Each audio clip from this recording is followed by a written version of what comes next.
ಇದೂ ಭಾನುವಾರದ್ದೇ video. 2 video ಮಾಡೋಕ್ಕೆ long ಆಗಿಬಿಡುತ್ತೆ ಅಂದ್ಬಿಟ್ಟು ಮಾಡೋಕ್ಕಾಗಲಿಲ್ಲ. ಹಂಗಾಗಿ ಇದು ಭಾನುವಾರದ್ದೇನೆ. ನಾನು ಅಕ್ಕ ಇವತ್ತು ನಾನು first time Senthil Kumar's textiles ಅಂತ ಇಲ್ಲಿ ಬಟ್ಟೆ ಅಂಗಡಿಗೆ ಬಂದಿರೋದು. ಹಂಗಾಗಿ ಅಕ್ಕ ಕರ್ಕೊಂಡು ಬಂದರು, ನಾನು ಬಂದೆ ನೋಡೋಣ ಅಂದ್ಬಿಟ್ಟು. ಇದು ರೋಡ್ ಸೈಡಲ್ಲೇ ಐತೆ. ಗಾಯತ್ರಿ ಟಾಕೀಸಿಂದ ಈ ಕಡೆಗೆ ರೋಡ್ ಸೈಡಲ್ಲಿ ಐತಿ. ಎಲ್ಲ ನೋಡಿರ್ತೀರ ಆಲ್ಮೋಸ್ಟು, ನಮ್ಮ ತುಮಕೂರಲ್ಲೆಲ್ಲ ನೋಡಿರ್ತೀರ, ನಾನೇನು ಹೇಳೋ ಅಂಥದ್ದೇನಿಲ್ಲ. ನೋಡೋಣ ಸೀರೆಗಳೆಲ್ಲ ಯಾವ ಥರ ಇರುತ್ತೆ ಏನು ಅಂದ್ಬಿಟ್ಟು ನಾವು ಬಂದ್ವಿ.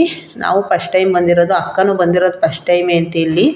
ಹಂಗಾಗಿ ಇಲ್ಲೆಲ್ಲ ನಾನು ಹಂಗೆ ದೊಡ್ಡ ಅಂಗಡಿ ಅಲ್ವಾ, ಕೆಳಗಡೆನೇ ವಿಡಿಯೋ ಮಾಡ್ಕೊಂಡು ಹೋಗ್ತಿದ್ದೆ. ಜಾಸ್ತಿ ಎತ್ತರದಲ್ಲೆಲ್ಲ ವಿಡಿಯೋ ಮಾಡಲಿಲ್ಲ. ಯಾಕೆ ಅಂದರೆ ಒಂಥರ ಫಸ್ಟ್ ಟೈಮ್ ಅಲ್ವ, ಯಾರೇನಂತಾರೋ ಅಂತ. ಆದರೂ ಇರಲಿ ಅಂದ್ಬಿಟ್ಟು ಎಲ್ಲ ಸುತ್ತಲೂ ಎಲ್ಲ ವಿಡಿಯೋ ಮಾಡ್ಕೊಂಡೆ. ಒಳ್ಳೊಳ್ಳೆ ಬಟ್ಟೆಗಳೆಲ್ಲ ಕಾಣಿಸ್ತಾ ಇದ್ವು ಇಲ್ಲೆಲ್ಲ.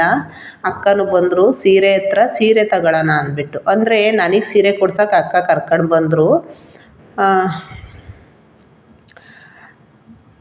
ಹಂಗಾಗಿ ನಾನು ಇಲ್ಲೆಲ್ಲ ನೋಡ್ತಾ ಇದ್ದೆ ಸೀರೆ. ನಾನು ಸೀರೆ ನೋಡೋದಕ್ಕಿಂತ ಇಲ್ಲೆಲ್ಲ ವೀಡಿಯೋ ಮಾಡ್ತಾನೇ ಇದ್ದೆ ನಾನು. ವೀಡಿಯೋ ಮಾಡ್ತಾಯಿದ್ದೆ ನಾನು. ಯಾಕಂದರೆ ಅಕ್ಕ ಸೀರೆ ನೋಡ್ತಾಯಿದ್ರೆ ನಾನು ವೀಡಿಯೋ ಮಾಡ್ತಿದ್ದೆ. ಆಮೇಲೆ ನನ್ನನ್ನು ಕರೆದ್ರು, ನಿನಗೆ ಯಾವ್ದು ಬೇಕೋ ಅದು ಆರಿಸಮ್ಮ ಸೀರೆ ಅಂತ ಹೇಳ್ತಾಯಿದ್ರು. ನಾನು ಎಲ್ಲ ನೋಡ್ತಾ ಇದ್ದೆ. ಎಲ್ಲ ಪರವಾಗಿಲ್ಲ, ತುಂಬ ಚೆನ್ನಾಗಿ ಕಾಣಿಸ್ತಿದ್ವು. ಅಂದರೆ ನಾವು ಡೈಲಿ ಯೂಸ್ಗೆ ಮತ್ತು ಎಲ್ಲ ನಾವು ಹೋಗಿ ಬರೋದಕ್ಕೆ ಎಲ್ಲ ಚೆನ್ನಾಗಿರೋ ಸೀರೆಗಳು ಇದ್ದವು. ಇಲ್ಲಿ ನೋಡ್ತಾ ಇರೋವೆಲ್ಲ ಡೈಲಿ ಯೂಸ್ಗೆ, ಆಮೇಲೆ ಸುಮ್ಮನೆ ಎಲ್ಲರೂ ದೇವಸ್ಥಾನಗಳಿಗೆಲ್ಲರೂ ಉಟ್ಕೊಂಡು ಹೋಗೋಂಥ ಸೀರೆಗಳು ಇಲ್ಲಿ ಹಾಕಿರಿದ್ದು. ಅದಕ್ಕೆ ಹಂಗೆ ನೋಡ್ತಾ ಇದ್ವಿ ನಮ್ಗೆ ಯಾವ್ಯಾವ ಬೇಕು ಅಂತ. ಅಂದರೆ ಒಂದು ಸೀರೆ ಯಾವ ಕಲರ್ ಬೇಕು ಅಂತ ಎಲ್ಲ ನೋಡ್ತಾ ಇದ್ವಿ. ಎಲ್ಲ ಪರವಾಗಿಲ್ಲ ಸೀರೆಗಳೂ.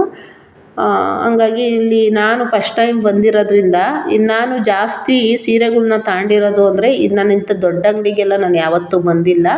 ನಾನು ಜಾಸ್ತಿ ತಗೊಂಡಿರೋದು ಅಂದರೆ ಯಲ್ಲಾಪುರದಲ್ಲಿ ಒಂದು ಅಂಗಡಿ ಐತೆ, ಅದು ಗೇರಳ್ಳೇರ ಅಂಗಡಿ ಅಂತ ಕರೀತಾರೆ ಅದನ್ನು. ಹಾಗಾಗಿ ಅಲ್ಲೇ ನಾನು ಜಾಸ್ತಿ ಸೀರೆಗಳ್ನ ತಂದಿರೋದು. ಇದು ಫಸ್ಟ್ ಟೈಮು ನಾನು ಇಲ್ಲಿಗೆ ಬಂದಿದ್ದು ಸೀರೆ ತಗೊಳ್ಳೋಕ್ಕೆ. ನೋಡೋಣ ಒಂದೇ ಅಂಗಡೀಲಿ ನೋಡೋಣ ಯಾವ್ಯಾವ ಅಂಗಡೀಲಿ ಹೆಂಗಿರ್ತವೆ ಅಂತ ನಾನು ಬಂದೆ. ಅಂದರೆ ಸ್ವಲ್ಪ ಪರವಾಗಿಲ್ಲ ಸೀರೆಗಳು. ಎಲ್ಲನೂ ಉಟ್ಕೊಳ್ಳೋಕ್ಕೂ ಡೈಲಿ ಯೂಸ್ ಮಾಡೋಕ್ಕೂ ತುಂಬ ಒಳ್ಳೆಯ ಸೀರೆಗಳೇ. ಹಾಗಾಗಿ ನೋಡ್ತಾ ಇದ್ವಿ. ಇದು ಯಾರಿಗೋ ಬಿಚ್ಚಿ ತೋರಿಸ್ತಾ ಇದ್ರು, ಸೀರೆಗಳು ಡ್ಯಾಮೇಜ್ ಇರ್ತಾವಲ್ವ, ಹಂಗಾಗಿ. ಇದು ಕಲರ್ ತುಂಬ ಚೆನ್ನಾಗಿತ್ತು. ಯಾರೋ ತಗೊತಾ ಇದ್ರು, ಅವ್ರಿಗೆ ಬಿಚ್ಚಿ ಅವ್ರು ತೋರಿಸ್ತಾ ಇದ್ರು ಸೀರೆಗಳ್ನ. ಹಾಗಾಗಿ ನಮಗೂ ನಮ್ಮಕ್ಕ ಯಾವ್ದು ಬೇಕೋ ಅದು ತಗೋ ಅಂತ ಹೇಳ್ತಾ ಇತ್ತು. ಆರಿಸಮ್ಮ ನಿಂಗೆ ಯಾವ್ದು ಬೇಕೋ ಅದು ಅಂತ. ನೋಡ್ಕೊಂಡು ಬಂದ್ವಿ. ಇಲ್ಲೇ ನೋಡ್ತಾನೇ ಇದ್ವಿ ಸೀರೆಗಳು. ನೋಡೋಣ ಇನ್ನೂ ಒಂದು ಸ್ವಲ್ಪ ಹೊತ್ತು ಅಂದ್ಬಿಟ್ಟು ಹಂಗೆ ನೋಡ್ತಾ ಇದ್ವಿ, ಇನ್ನೂ ಯಾವನ ಕಲರ್ಗಳು ಚೆನ್ನಾಗಿರ್ತವೇನೋ ಸೀರೆಗಳೆಲ್ಲ ಅಂತ ಹೇಳಿ. ನನಗೇನಪ್ಪ ಅಂದರೆ, ನನಗೆ ಜಾಸ್ತಿ ತೂಕ ಇರಬಾರ್ದು, ಮೈ ಮೇಲೆ ಸೀರೆ ಬಟ್ಟೆ ಉಟ್ಟಿದ್ದೀವೋ ಇಲ್ವೋ ಅನ್ನೋ ಥರ ನಮ್ಗೆ ಅನಿಸ್ಬೇಕು. ಆ ಥರ ಇರಬೇಕು ನಮಗೆ ಸೀರೆಗಳು. ನಾನು ಯಾಕಪ್ಪ ಅಂದರೆ, ನಾನು ಎಲ್ಲೋದ್ರೂ ಸೀರೆಗಳು ಸ್ವಲ್ಪ ಸೊಂಟಕ್ಕೆ ಕಟ್ಕೊಂಡು ನಾನು ಕೆಲಸ ಮಾಡ್ತಿರ್ತೀನಿ. ನಾವು ಉಟ್ಕೊಂಡಿದ್ದ ತಕ್ಷಣ ಇಲ್ಲ ನಾವು ಹೋಗ್ಬಿಟ್ಟು ಬಂದು ಮನೇಲಿ ಬಿಚ್ಚಾಕೋದಲ್ಲ, ಏನಾದರೂ ಒಂದು ಕೆಲಸ ಮಾಡಬೇಕು ಆ ಸೀರೆ ಸೊಂಟಕ್ಕೆ ಕಟ್ಕೊಂಡು. ಆ ಥರ ಸೀರೆ ಇರಬೇಕು ನನಗೆ. ಹಂಗಾಗಿ ನೋಡೋಣ ಅಂದ್ಬಿಟ್ಟು ಈ ಕಡೆ ಒಂದು ಸೈಡಿಗೆ ಬಂದ್ವಿ. ಇನ್ನೂ ಯಾವನ ಚೆನ್ನಾಗಿರೋವಿರ್ತವೇನೋ ಅಂದ್ಬಿಟ್ಟು ಇಲ್ಲಿ ಬಂದು ನೋಡಿದ್ವಿ. ಇಲ್ಲಿ ಯಾಕೋ ಸ್ವಲ್ಪ ನಮಗೆ ಹತ್ರಕ್ಕೆ ಬರ್ತಾ ಯಾಕೋ ಸೀರೆಗಳು ಸ್ವಲ್ಪ ನನಗೆ ಇಷ್ಟ ಆಗಲಿಲ್ಲ. ಇಲ್ಲಿ ಸೀರೆಗಳು ಅಕ್ಕರು ಯಾಕೋ ಚೆನ್ನಾಗಿಲ್ಲ ಬಾರಮ್ಮ ಅಂತ ಅಂದರು. ಅಂದರೆ ಆ ಕಡೆ ನೋಡಿ ಸೀರೆಗಳು ಸ್ವಲ್ಪ ಮೆತ್ತವಿದ್ವು ಸೀರೆಗಳು. ಹಂಗಾಗಿ ಈ ಕಡೆ ಸೀರೆ ತಗೊಂಡ್ವಿ. ಸೀರೆ ತಗೊಂಡು ಅಕ್ಕ ಹಂಗೆ ಬಳೆ ಮತ್ತು ಸ್ಟಿಕ್ಕರು ಎಲ್ಲ ಕೊಡಿಸಿದ್ರು ನನಗೆ. ಹಬ್ಬಕ್ಕೆ ಮೆಹಂದಿ ಎಲ್ಲ ಕೊಡಿಸಿದ್ರು. ಹಂಗೆ ತಗೊಂಡು ಇಲ್ಲಿ ಬಂದ್ವಿ. ಇವರೆಲ್ಲ ಚೆನ್ನಾಗಿ ರೆಡಿಯಾಗಿ ನಿಂತಿದ್ರು, ಚಿಕ್ಕವರಿಂದ ದೊಡ್ಡವ್ರವರೆಗೂ. ಹಂಗಾಗಿ ಮುಂದೆಗಡೆ ನಮ್ಮ ವಿಘ್ನೇಶ್ವರ ಕೂತಿದ್ರು. ಹಂಗಾಗಿ ಅವ್ರನ್ನೂ ಹಂಗೆ ಒಂದು ವಿಡಿಯೋ ಮಾಡ್ಕೊಂಡು, ಎಷ್ಟು ಚೆನ್ನಾಗಿ ಫ್ಯಾಮಿಲಿ ಎಲ್ಲ ಬಂದು ನಿಂತ್ಕೊಂಡವ್ರೆ ಮುಂದೆಗಡೆ. ಅವ್ರನ್ನೆಲ್ಲ ಹಂಗೆ ಒಂದು ವಿಡಿಯೋ ಮಾಡ್ಕೊಂಡೆ. ನಮ್ಮ ಅಕ್ಕನ ಅವ್ರ ಜೊತೇಲಿ ನಿಲ್ಲಿಸಿ ನಮ್ಮ ಅಕ್ಕನಿಗೆ ಒಂದು ವಿಡಿಯೋ ಮಾಡ್ಕೊಂಡೆ, ಅಕ್ಕ ನಿಂತ್ಕೊ ನೀನು ಅವ್ರ ಜೊತೆಯಲ್ಲಿ ಅಂತ. ತುಂಬ ಚೆನ್ನಾಗಿ ನಿಂತಿದ್ರು. ಅವ್ರನ್ನೆಲ್ಲ ಹಂಗೆ ವಿಡಿಯೋ ಮಾಡಿ ಸೀರೆ ತಗೊಂಡು ಈಚೆ ಬಂದು ಅಕ್ಕ ಮಂಡಿಪೇಟೆಗೆ ಹೋಗಬೇಕು ಐಟಮ್ ತರೋಕ್ಕೆ ಅಂದ್ರಲ್ಲ, ಅದಕ್ಕೆ ಹೋಗೋಣ ಅಂದ್ಬಿಟ್ಟು ಇಲ್ಲಿಗೆ ಬಂದ್ವಿ. ಇದು ಮಿನಿ ತರಕಾರಿ ಮಾರ್ಕೆಟ್. ಇಲ್ಲಿಗೆ ಬಂದೆ. ಅಕ್ಕ ನಾನಿಬ್ಬರು ಬರ್ತಾ ಇದ್ವಿ ಹಂಗೆ ವಿಡಿಯೋ ಮಾಡ್ಕೊಂಡು ನೋಡೋಣ ಹೆಂಗೈತೆ ಮಾರ್ಕೆಟು ಅಂತ ಬಂದೆ. ನಾನು ಇಲ್ಲಿ ಬಂದಿರೋದು 2002ರಲ್ಲಿ ಈ ಮಾರ್ಕೆಟ್ ಒಳಗಡೆ ಬಂದಿರೋದು. ಇವತ್ತೇ ನಾನು ಬರ್ತಾ ಇರೋದು. ನೀವು ಅನ್ಕೋಬೋದು ಯಾಕೆ ಇಷ್ಟು ವರ್ಷ ಹೋಗಿಲ್ವಾ ಅಂತ. ನಿಜವಾಗ್ಲೂ ನಾನು ಹೋಗಿಲ್ಲ, ಯಾಕಂದರೆ ಇಲ್ಲೆಲ್ಲ ಕರ್ಕೊಂಡು ಬರೋ ಅಂಥವ್ರು ಇರಲಿಲ್ಲ, ನಾವು ಬರೋಕ್ಕಾಗ್ತಿರ್ಲಿಲ್ಲ. ಯಾಕಪ್ಪ ಅಂದರೆ ನಾವಿದ್ದಿದ್ದು ಹಳ್ಳೀಲಿ ಇರೋದ್ರಿಂದ ಈ ಕಡೆಗೆಲ್ಲ ಜಾಸ್ತಿ ನಾವು ಬಂದಿರಲಿಲ್ಲ. ಈಗ ಸಿಟಿಗೆ ಬಂದಮೇಲೂ ನಾನು ಬಂದಿರಲಿಲ್ಲ. ಹಾಗಾಗಿ ನಾನು ದೊಡ್ಡ ಮಾರ್ಕೆಟಲ್ಲ ಅಂತರಸ್ನಳ್ಳಿ ತವಿರ ಮಾರ್ಕೆಟ್ಗೆ ಜಾಸ್ತಿ ಹೋಗಿರೋದು. ಇಲ್ಲಿಗೆ ನಾನು ಬಂದಿಲ್ಲ. ಇವತ್ತೇ ನನ್ನ ಅಕ್ಕನ ಜೊತೆಯಲ್ಲಿ ಬಂದಿದ್ದು. ಅಕ್ಕ ಬಂದಾಗೆಲ್ಲ ಇಲ್ಲೇ ಅಂತೆ ತರಕಾರಿಗಳೆಲ್ಲ ತಗೊಂಡೋಗೋದು ಮನೆಗೆ. ಹಾಗಾಗಿ ಕೊತ್ತಂಬರಿ ಸೊಪ್ಪು ಎಲ್ಲ ತಗೋಬೇಕು ಕಣಮ್ಮ ಅಂದರು. ಸರಿ ಆಯಿತು ಅಂದ್ಬಿಟ್ಟು ಬಂದ್ವಿ. ಅವಾಗೆಲ್ಲ ಅಷ್ಟು ದೊಡ್ಡದಾಗಿತ್ತು ಸ್ವಲ್ಪ ಮಾರ್ಕೆಟು, ಈಗ ಸ್ವಲ್ಪ ಚಿಕ್ಕದಾಗೈತಿ. ಇಲ್ಲೂ ಪರವಾಗಿಲ್ಲ, ಯಾವಾಗಾದರೂ ಹೋದರೆ ಇಲ್ಲೇ ತರ್ತೀನಿ. ಇನ್ಮೇಲೆ ನಾನು ಇಲ್ಲಿಗೆ ಬರೋಣ ಅಂದ್ಕೊಂಡಿದ್ದೀನಿ. ಯಾಕಂದರೆ ದೊಡ್ಡ ಮಾರ್ಕೆಟ್ಗೆ ಹೋಗೋದಕ್ಕಿಂತ ಇಲ್ಲೇ ಸ್ವಲ್ಪ ತಗೊಂಡ್ಬಂದರೆ ಸಾಕು. ಯಾವಾಗಾದ್ರು ಮಂಡಿಪೇಟೆಗೆ ಹೋದಾಗ ಇಲ್ಲೇ ತರ್ಬೋದು ತರಕಾರಿ ಎಲ್ಲ. ಹಂಗಾಗಿ ಕೊತ್ತಂಬರಿ ಸೊಪ್ಪು ಎಲ್ಲ ತಗೋಬೇಕು ಅಂತ ಅಕ್ಕ ಕರ್ಕೊಂಡು ಬಂದರು. ನಾನು ಬಂದೆ, ನೋಡಿದೆ, ಎಲ್ಲ ವೀಡಿಯೋ ಮಾಡ್ತಿದ್ದೆ. ಆಮೇಲೆ ಇಲ್ಲಿ ಬಂದು ತರಕಾರಿ ಎಲ್ಲ ತೂಕ ಹಾಕಿಸ್ತಾಯಿದ್ರು. ಆಮೇಲೆ ಅವರು ವೀಡಿಯೋ ಮಾಡ್ಕೊತೀರಾ ಅಂತಿದ್ರು. ಹೌದು ಅಂದೆ.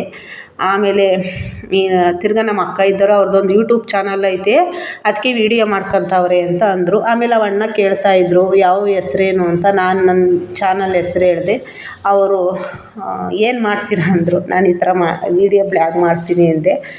ಆಮೇಲೆ ತಿರ್ಗಾ ಅಲ್ಲಿ ಮಾತಾಡಿ ತರಕಾರಿ ವ್ಯಾಪಾರ ಮಾಡ್ಕೊಂಡು ಮತ್ತೆ ನಾವು ಮಂಡಿಪೇಟೆಯಲ್ಲಿರೋ ಬ್ಯಾಂಗಲ್ ಸ್ಟೋರಿಗೆ ಬಂದ್ವಿ. ಅಂದರೆ ಅಕ್ಕ ಸ್ವಲ್ಪ ಮನೆಗೆ ಬ್ಯಾಂಗಲ್ ಅಂದರೆ ಬ್ಯಾಂಗಲ್ದು ಅಂದರೆ ಬಳೆ ಮತ್ತು ಸ್ಟಿಕ್ಕರು ಅದು ಇದು ಅಂಗಡಿಗೆ ಬೇಕಲ್ವ. ಅವರು ಸ್ವಲ್ಪ ಬ್ಯಾಂಗಲ್ಸ್ ಐಟಮ್ ಎಲ್ಲ ಮಾರುತ್ತೆ ಅಕ್ಕ ಮನೆಯಲ್ಲಿ. ಹಂಗಾಗಿ ಬೇಕಾಯ್ತಮ್ಮ ಹಬ್ಬಕ್ಕೆ ಅಂದ್ಬಿಟ್ಟು ಮಾರಕ್ಕೆ ಬೇಕಲ್ವ, ಅದಕ್ಕೆ ಇಲ್ಲಿಗೆ ಬಂದರು. ಎಲ್ಲ ಹೋಲ್ಸೇಲಲ್ಲಿ ಹಾಕ್ಕೊಡ್ತಾರಂತೆ ಇಲ್ಲಿ. ಅಕ್ಕ ಯಾವಾಗ ಬಂದರೂ ಇಲ್ಲಿಗೆ ಅಂತೆ ಬರೋದು. ಹಂಗಾಗಿ ಬಂದರು. ಭಾನುವಾರ ತೆಗ್ದಿದ್ರು. ಭಾನುವಾರ 4 ಗಂಟೆಗೆಲ್ಲ ಮಂಡಿಪೇಟೆ ಕ್ಲೋಸು. ಇವತ್ತೇನೋ ತೆಗ್ದಿದ್ರು. ಅಂದರೆ ಇನ್ನು 3 ಗಂಟೆ 3:15 ಆಗಿತ್ತು ನಾವು ಇಲ್ಲಿಗೆ ಬಂದಾಗ. ಇನ್ನೂ ಟೈಮ್ ಇತ್ತಲ್ಲ, ಇವ್ರು 5 ಗಂಟೆವರೆಗೂ ಇರ್ತಾರಂತೆ. ಹಂಗಾಗಿ ಅಕ್ಕ ಎಲ್ಲ ನೋಡ್ತಾಯಿದ್ರು. ನಾನು ಹಂಗೆ ಎಲ್ಲ ವೀಡಿಯೋ ಮಾಡ್ಕೊತಾ ಇದ್ದೆ. ಇವು ಅಂಗಡಿ ಹೆಸ್ರೇನು ಅಂತ ನಂಗೆ ಸರಿಯಾಗಿ ಗೊತ್ತಿಲ್ಲ. ಕೆಳಗಡೆ ವೀಡಿಯೋ ಮಾಡೋಕ್ಕಾಗಲಿಲ್ಲ. ಅಂಗಡಿ ಹೆಸ್ರಿತ್ತು, ಬಟ್ ನಾನು ಕೆಳಗಡೆ ವೀಡಿಯೋ ಮಾಡೋಕ್ಕಾಗಲಿಲ್ಲ. ಮೇಲ್ಗಡೆ ಬರಬೇಕಾದ್ರೆ ಕೈಲಿ ಬ್ಯಾಗ್ ಇತ್ತು, ಹಂಗಾಗಿ ವೀಡಿಯೋ ಮಾಡಲಿಲ್ಲ. ಅಂದರೆ ಮೆಟ್ಲು ಸ್ವಲ್ಪ ಎತ್ತರ ಇರೋದ್ರಿಂದ ಭಯ ಆಗುತ್ತೆ ಮೆಟ್ಲು ಹತ್ತಕ್ಕೆ. ಅಷ್ಟು ಬಿಟ್ಟರೆ ಬಂದು ಇಲ್ಲೆಲ್ಲ ನೋಡಿ ಇದೆಲ್ಲ ಅಂಗಡಿಗೆ ಅಂದರೆ ಈ ಬ್ಯಾಂಗಲ್ಸ್ ಅಂಗಡಿ ಮಾರ್ತಾರಲ್ವ ಬ್ಯಾಂಗಲ್ ಸ್ಟೋರಲ್ಲಿ, ಅವ್ರಿಗೆ ಹೋಲ್ಸೇಲಲ್ಲಿ ಹಾಕ್ಕೊಡ್ತಾರಂತೆ. ಸಿಂಗಲ್ ಏನೂ ಕೊಡಲ್ವಂತೆ ಇವರು, ಎಲ್ಲ ಹೋಲ್ಸೇಲಲ್ಲಿ ಹಾಕ್ಕೊಡ್ತಾರಂತೆ. ಹಂಗಾಗಿ ನಾನು ಇಲ್ಲೆಲ್ಲ ನೋಡ್ತಾ ಇದ್ದೆ, ಹಂಗೆ ವೀಡಿಯೋ ಮಾಡ್ಕೊತಾ ಇದ್ದೆ. ಇರಲಿ, ಇದೆಲ್ಲ ಒಂದು ನೆನಪಲ್ವ. ಅಕ್ಕನೂ ಅಂಗಡಿಗೆಲ್ಲ ತಗೊಂಡೋಗಕ್ಕೆ ಬರ್ತಾರಲ್ವ ಇಲ್ಲಿ. ಹಂಗಾಗಿ ಎಲ್ಲ ನೋಡ್ತಾ ಇತ್ತು. ನಾನು ಹಂಗೆ ಚಿಕ್ಕದಾಗೆಲ್ಲ ಅಂದರೆ ಎಲ್ಲ ಚೆನ್ನಾಗಿರೋ ಐಟಮೇನೆ ಎಲ್ಲ ಒಂದೇ ತಾವು ಸಿಗುತ್ತೆ. ಎಲ್ಲೂ ಏನು ಅಂಗಡಿಗಳ್ಗೆ ಹೋಗಂಗಿಲ್ಲ, ಒಂದೇ ತಾವು ಸಿಗುತ್ತಿಲ್ಲೆಲ್ಲ. ಈ ಕಡೆ ಎಲ್ಲ ನೋಡ್ತಾನೆ ಇತ್ತು ಅಕ್ಕ. ಇನ್ನೂ ಏನೇನೋ ಎಲ್ಲ ಕೇಳ್ತಾ ಇತ್ತು. ನಾನು ಈ ಕಡೆ ಎಲ್ಲ ಕೂತ್ಕೊಂಡು ನೋಡಿ. ಇಲ್ಲಿ ನಾನು ಕೀ ಪಂಚುಗಳ್ನ ನೋಡಿದೆ. ಎಲ್ಲ ಒಂದೊಂದು ಥರ ಕೀ ಪಂಚುಗಳಿತ್ತು, ತುಂಬ ಚೆನ್ನಾಗಿತ್ತು. ಆ ಮೀನು ಮತ್ತು ಆರ್ಟು ಮತ್ತು ಯೇಸು ಸ್ವಾಮಿದು, ಆಮೇಲೆ ಈ ಕಡೆ ಗನ್ನು, ಏನೇನೋ ಎಲ್ಲ ಡಿಜೈನು ಕೀ ಪಂಚುಗಳಿದ್ವು. ಇವರೆಲ್ಲ ಅಂಗಡಿಗೆ ಕೊಡೋದಲ್ವ, ಹಂಗಾಗಿ ನನಗೆ ಗಂಟೆದು ಕೀ ಪಂಚ್ ನೋಡೋಣ ಅಂತ ಕೈ ಇಕ್ಕಿದ್ರೆ ಮುಟ್ಟಿ ನೋಡೋಣ ಅಂತ ಹೋದರೆ ಅದು ಕೈಗೆ ಬಂದುಬಿಟ್ವು. ಅವೆಲ್ಲ ಹಂಗೆ ತಗ್ಲಾಕ್ತಾಯಿದ್ದೀನಿ. ಆಮೇಲೆ ನೋಡಿ ಬೈಗೀಕಂತಾರೆ. ಆಮೇಲೆ ತಗೊಂಡೆ. ನಾನು ಹಂಗೆಲ್ಲ ನೋಡಿದ್ದಷ್ಟೇ. ಅಂದರೆ ಒಂದು ಅಂಗಡಿಗೆ ಹೋದರೆ ಈ ಥರ ಎಲ್ಲ ನೋಡಿದ್ರೆ ಖುಷಿ ಅಲ್ವಾ. ಹಂಗಾಗಿ ಗಂಟೆದು ಕೀ ಪಂಚ್ ಬಂದುಬಿಟ್ಟೈತೆ ಇವಾಗ. ಏನೇನೋ ಎಲ್ಲ ಬಂದೈತೆ. ಇವರೆಲ್ಲ ಹೋಲ್ಸೇಲಲ್ಲಿ ಕೊಡೋದು, ಅಂಗಡಿಗಳಿಗೆ ಮಾರೋಕ್ಕೆ ಮಾತ್ರ. ಸಿಂಗಲ್ ಕೊಡಲ್ಲಂತ ಇವರು. ನಮಗೆ ಸಿಂಗಲ್ ಏನಾರು ಬೇಕು ಅಂದರೆ ನಾವು ಬ್ಯಾಂಗಲ್ ಸ್ಟೋರ್ಗೆ ಹೋಗಬೇಕು. ಹಂಗಾಗಿ ತುಂಬ ಚೆನ್ನಾಗಿದ್ವು ಕೀ ಪಂಚೆಲ್ಲ, ತುಂಬ ಚೆನ್ನಾಗಿ ಕಾಣಿಸ್ತಿದ್ವು. ನಾನು ಹಂಗೆ ಎಲ್ಲ ನೋಡ್ತಾ ಇದ್ದೆ. ನೋಡಿ ಇದು ಯೇಸು ಸ್ವಾಮಿದು ಶಿಲುಬೆ ಅಂತಾರಲ್ವ, ನೋಡಿ ಆ ಥರದ್ದೆಲ್ಲ ಕೀ ಪಂಚ್ಗಳಿದ್ವು. ತುಂಬ ಚೆನ್ನಾಗಿರೋ ಕೀ ಪಂಚ್ಗಳು, ಗೊಂಬೆ ಎಲ್ಲ ನೋಡ್ತಾ ಇದ್ದೆ. ಹಂಗೆ ಅಕ್ಕ ಐಟಮ್ ತಗೊತಿದ್ರಲ್ಲ, ನಾನು ಹಂಗೆ ಒಂದು ವೀಡಿಯೋ ಮಾಡ್ಕೊತಾ ಇದ್ದಿದ್ದು. ಎಲ್ಲ ತುಂಬ ಚೆನ್ನಾಗಿ ಕಾಣಿಸ್ತಿತ್ತಲ್ಲ, ಅದಕ್ಕೇ ನಾನಂತೂ ಏನು ತಗೊಳಕ್ಕಾಗಲಿಲ್ಲ. ಯಾಕಂದರೆ ನನ್ನ ಹತ್ರ ಅಮೌಂಟ್ ಇರಲಿಲ್ಲ, ಏನೂ ತಗೊಳ್ಲಿಲ್ಲ. ಅಕ್ಕವ್ರು ಅಂದರೆ ಅಂಗಡಿಗಲ್ವ, ಹಂಗಾಗಿ ನಾವು ಅಂದರೆ ಅಂಗಡಿಗೆ ಇಷ್ಟೊಂದು ನಾವೇನು ಅಂಗಡಿ ಇಟ್ಟಿದ್ದೇವೆ ಇದೆಲ್ಲ ತಗೊಳಕ್ಕೆ, ಅದಕ್ಕೆ ನಾನು ಏನೂ ತಗೊಳ್ಲಿಲ್ಲ. ಅಕ್ಕನೇ ಎಲ್ಲ ವ್ಯಾಪಾರ ಮಾಡ್ಕೊತಾ ಇದ್ದರು. ನಾನು ನೋಡಿ ಇದು ಗನ್ನಲ್ಲಿ ಬಂದಿರೋದು ಕೀ ಪಂಚು, ಎಷ್ಟು ಚೆನ್ನಾಗಿ ಮಾಡೋರೆಲ್ಲ. ಹೆಂಗೆ ಮಾಡ್ತಾರಪ್ಪ ಇದೆಲ್ಲ ನಿಜವಾಗ್ಲೂ. ಅವ್ರು ಎಷ್ಟು ಚೆನ್ನಾಗಿ ಮಾಡಿದಾರಲ್ಲ ಈ ಥರ ಎಲ್ಲ ಅವ್ರಿಗೆ ಕೊಡಬೇಕು ನಿಜವಾಗ್ಲೂ. ಎಷ್ಟು ಒಂದು ಕ್ಲೀನಾಗಿ ಎಷ್ಟು ಒಂದು ಚೆನ್ನಾಗಿ ಡಿಸೈನ್ನಾಗಿ ಅವರೆಲ್ಲ ಕೀ ಪಂಚ್ಗಳು ಮಾಡಿರ್ತಾರೆ ಅವ್ರ ಕೆಲಸಕ್ಕೆ ನಿಜವಾಗ್ಲೂ ಒಂದು ನಮಸ್ಕಾರ ಹೇಳ್ಬೇಕು. ನಿಜವಾಗ್ಲೂ ಅಷ್ಟು ಚೆನ್ನಾಗಿ ಮಾಡ್ತಾರೆ. ಹಿಂಗೆಲ್ಲ ರೆಡಿ ಮಾಡಿರ್ತಾರೆ. ಅಕ್ಕ ಐಟಮ್ ಎಲ್ಲ ತಗೊಂಡು ಲೆಕ್ಕ ಹಾಕ್ಸೋಕೆ ಕೂತಿದ್ರು. ನಾನು ಹಂಗೆ ಕೂತ್ಕೊಂಡು ವೀಡಿಯೋ ಮಾಡ್ಕೊತಾ ಇದ್ದೀನಿ. ಎಷ್ಟು ಚೆನ್ನಾಗೆಲ್ಲ ಮುಂದ್ಗಡೆ ಇಟ್ಕೊಂಡು ಕೂತಿದ್ರು ಅಕ್ಕ. ನಾನು ಎತ್ರದಲ್ಲಿ ಚೇರಲ್ಲಿ ಕೂತ್ಕೊಂಡು ವೀಡಿಯೋ ಮಾಡ್ತಾಯಿದ್ದೀನಿ. ಅವರೆಲ್ಲ ಬರ್ಕೊಡ್ತಾಯಿದ್ರು. ಪರವಾಗಿಲ್ಲ ಸ್ವಲ್ಪ ನೋಡ್ಕೊಂಡು ಹಾಕ್ಕೊಡ್ತಾರೆ. ಒಳ್ಳೆ ಅಂಗಡಿನೇ ಅಂದರೆ ಅಕ್ಕವ್ರು ಯಾವಾಗಲೂ ಸದಾ ಬರೋದ್ರಿಂದ ಇಲ್ಲಿಗೇ ಒಳ್ಳೆ ಅಂಗಡಿನೇ ಇದು. ಒಳ್ಳೆ ಅಂಗಡಿನೇ ಪರವಾಗಿಲ್ಲ. ಅಂದರೆ ಬ್ಯಾಂಗಲ್ಸ್ ಅಂಗಡಿಯವರೆಲ್ಲ ಇಲ್ಲಿಗೆ ಬರ್ತಾರೇನೋ. ಅಕ್ಕ ಅದೇನೋ ನ್ಯೂಸ್ ಪೇಪರ್ ಅಂಗಡಿ ನೋಡ್ಕೊಂಬರ್ತೀನಿ ತಡಿಯಮ್ಮ ಅಂತ ಹೋದ್ರು, ಸಿಗಲಿಲ್ಲ, ವಾಪಸ್ ಬಂದರು. ಅದಕ್ಕೆ ನಗ್ತಾವ್ರೆ. ಧನ್ಯವಾದ.